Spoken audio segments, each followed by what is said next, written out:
fredonner les mélodies du frère Samuel Matou, me faisant songer à l'air triste avec Matous, quand un jour elle cria à l'aide. On a dérobé ma trousse.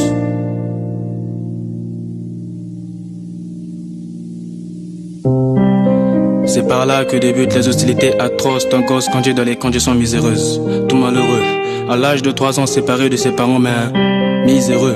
Chez son oncle, il reçoit un accueil chaleureux. Pour un bout de temps, le futur est douloureux. Réussi pour le passage en classe de CM2. Accusé de fraude par son oncle jalousant ses résultats du CM2. La trouille parce que son fils est médiocre, baigné à l'utopie d'avoir une note comme 2. Comme des autres envoûtés par la jalousie et les perspicaces, ses enfants le racisme. Systématiquement sinistre de morale de ce rendement, il en fait un narcissisme. Il perd le sens d'un narcisse, malgré les accusations factices. Tisse à rancune et pense que c'est la vie. À travers son motif, d'autres sanctions surgissent. Pendant que la famille se ravitaille, il est éprouvé de gueuleton. Pour dissiper sa famine, il fait une petite marche de peloton. Autant de fois victime de cette sanction habituelle. Pas 2 à 3 jours, le rythme est mensuel. Brûlé dans sa mœurs, il en fait un rituel. De ces conditions, même un monin beauté se fera rebelle. Le devenant, un jour à Ibisoso, il décide d'en sauter accompagné d'un sauce tomate, mandambaloso. Normal, sa boulimie l'asticote même de l'endoto. Alors, prêt pour une cuillerée de riz, il voit morfondre sa peau par une marmite de chaude. Malheureusement pris en flagrant délit par sa tante, et on décide que ses enfants le bastonnent. D'un enfant avec des bras de fer, pesant des tonnes. Songez un peu comment la gifle résonne. Alors enfermé dans sa chambre, il prie, please God tell me, quand reviens-tu, je vais un massacre de Saint-Bar.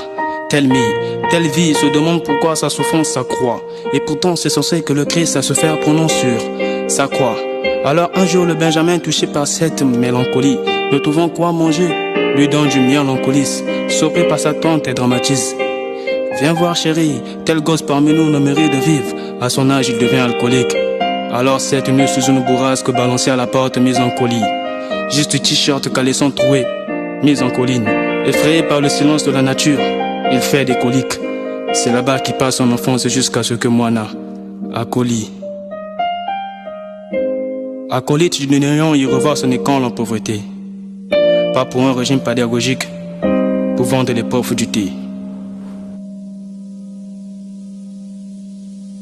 Alors une nuit, il plonge dans un de ses rêves mais réels, de les CNTP sur une pelouse artificielle. Apprécié par de milliers de personnes côtoyant le fameux CR. Vu son talent, il passe une belle carrière. Comme réflexe de tout Africain, on se sent mieux chez soi. Le retour dans son pays, il est accueilli comme un roi. Roi du ballon surpassant le succès de Diego Maradona. Maintenant certains se reconnaissent comme Noko. Frère, sœur, cousine et mère à la porte, Coco. Compassif du cœur, réunit sa famille pour qu'elle s'absout. Le verdict tombe, l'attention prêtée tous. Mon rêve était de vivre dans une famille qui s'aime. Peu importe le lien parental, la mésentente, faut pas qu'on la sème. Entre-temps, souvenez-vous de l'époque où me traitiez de Matou. Pour me réconforter, je ferai donner les mélodies du frère Samuel Matou. Me voici revenu auprès de Matous. De ma fortune, je peux enrichir toutes ces trousses. Pour ceux qui conçoivent le vice comme un jeu d'attrape, sachez que rien ne se perd, mais tout se rattrape, tout se rattrape.